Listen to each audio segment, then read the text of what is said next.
how much plastic goes into our oceans. Around 8 million tons every year. Now that's on top of the 150 million tons already circulating in marine environments. Scientists have known for decades about the consequences of the accumulating debris.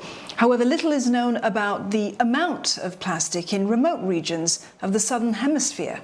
A Singapore UK study is trying to find that out. And for more, we're joined by lead researcher, Associate Professor Federico Lauro from Nanyang Technological University. Professor Lauro, more than half of the 8 million tons of plastic comes from 5 Asian countries. How do these plastics get into the ocean? Well, plastic is an essential component of our everyday life. In reality, and if you think about it, it's a fantastic material. We can use it to make pretty much everything from toys to cutlery to everything, and it costs relatively little. Now, the issue is not with the plastic that you reuse. I don't think we'll ever be able to get rid of plastic as a material. The issue is with the single-use plastic and the fact that people do not worry about recycling it, and that's the biggest problem. Professor Lauro, that's despite more ambitious efforts by governments and conservation groups as well. They've been trying hard to stop that plastic from getting into the ocean. So where is it all coming from? As I said, it comes from our normal everyday life. I mean, if you think about how many people go shopping every day and get a plastic bag, I get offered a plastic bag every time I buy the smallest thing, from a candy to anything. And so I think it's a responsibility of everyone to stop basically using single-use plastic and instead bringing your own plastic bag to the market to do your shopping. I think that is an essential component, and it goes beyond that, of course, from bubble tea to single-use water bottles to exactly all of that. Those are the biggest issue, and then all of this ends up in eventually in a landfill if we're lucky, or more unlucky, in the water. Now, I have to say that in a way, COVID has amplified this effect because we're taking away most of our food. We're not able to eat on cutlery that just gets washed, and it's, I think, a responsibility of everyone to make sure that this actually goes either recycled or incinerated. Now, we know that your team has just started the study. Any interesting finds so far? Well, a couple of them, I'd say. The first one is how much of the plastic is actually in very small sizes, and here we're talking invisible sizes at the micrometer level, stuff that you would not even see if you didn't have a microscope.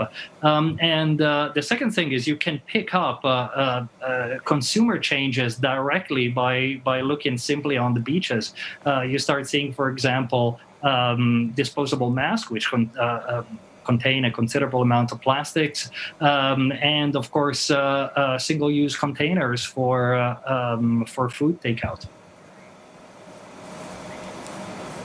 Professor Lauro, how devastating is this plastic problem for our oceans and the marine life in it?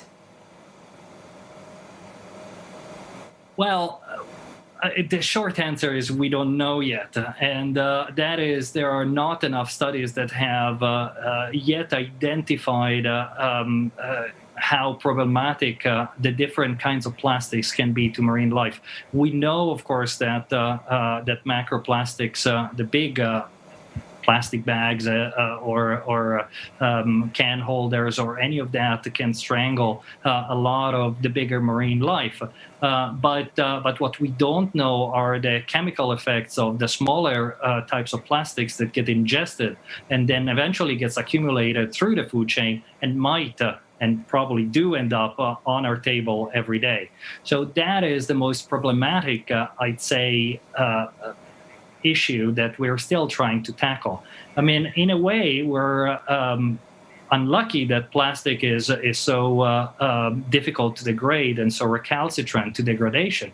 But in a way, that's also a benefit, because there are some studies that report that it just goes through the digestive tract of most animals without basically poison them with chemicals. Now, that doesn't say that we should be safe from preventing plastic from entering the oceans and to try to clean up the oceans in the first place.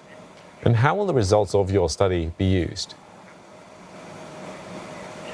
Well, we're getting the first long-term report and analysis of where the plastic is coming from in this region and where it is going, together with a lot of modeling of the ocean currents. That will help us understand where are the hotspots that we can tackle to basically capture this plastic out of the ocean. So this will be the biggest regional model that has ever been attempted in this part of the world. Secondly, we're actually looking both at ways in which plastic might become dangerous for marine life, both directly as a fact of leaching chemicals, but also as a source of and basically a little sponge that absorbs a lot of other toxic compounds, and also potentially small pathogens that find a way to hitchhike on small pieces of plastics onto then the food chain. So all of these different aspects of what is plastic, how does it get fragmented, how small the particles can be, how dangerous these particles can be, and ultimately also how we can potentially use microbial life to degrade plastic directly in the ocean are part of this multinational studies that we have just initiated. Professor Lauro, thank you very much for joining us and for your important views there on this. Associate Professor Federico Lauro there from NTU.